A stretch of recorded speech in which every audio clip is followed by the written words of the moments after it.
The book of Ecclesiastes, Chapter 9. In studying this chapter, to reflect upon the inevitability of death and the uncertainty of life, to consider how time and chance happens to all, to appreciate the importance of a joyful, diligent life, and heeding the words of the wise. The preacher continues to share counsel gleaned from observations on life made during his search for meaning. He noted that all things come alike to all. It matters not that you are righteous or wicked. 9 verses 1 and 2. For all this I laid to my heart, even to explore all this, that the righteous and the wise and their works are in the hand of God.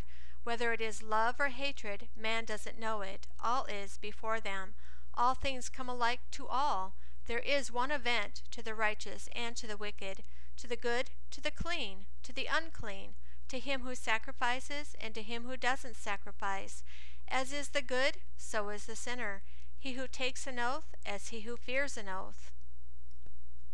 One thing that certainly happens to all is death, after which one is soon forgotten and has no share in this life. Things done under the sun. 9 verses 3 through 6.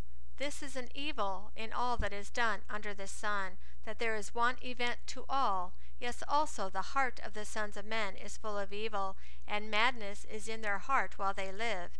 And after that they go to the dead. For to him who is joined with all the living there is hope. For a living dog is better than a dead lion. For the living know that they will die, but the dead don't know anything, neither do they have any more a reward, for the memory of them is forgotten. Also their love, their hatred, and their envy has perished long ago, neither have they any more a portion forever in anything that is done under the sun. Should one therefore despair? No, the preacher again encourages us to live joyfully, especially with the wife of our youth, and to work diligently in what time we have in this life. 9 verses 7 through 9. Go your way, eat your bread with joy, and drink your wine with a merry heart, for God has already accepted your works. Let your garments be always white, and don't let your head lack oil. Live joyfully with the wife whom you love all the days of your life of vanity, which he has given you under the sun, all your days of vanity, for that is your portion in life, and in your labor in which you labor under the sun.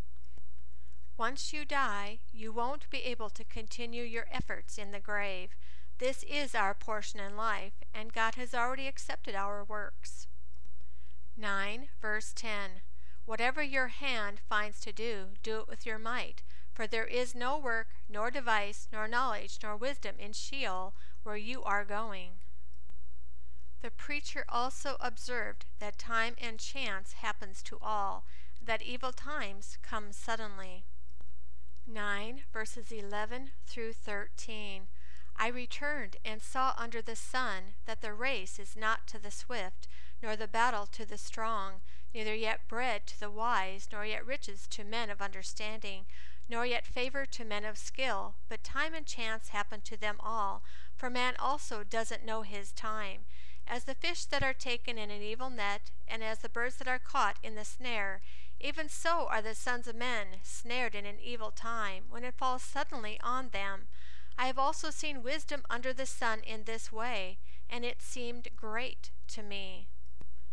The uncertainty of life can be softened with the aid of wisdom, which the preacher praises as better than strength and the weapons of war. Thus the words of the wise should be heard even when spoken softly or coming from a poor man.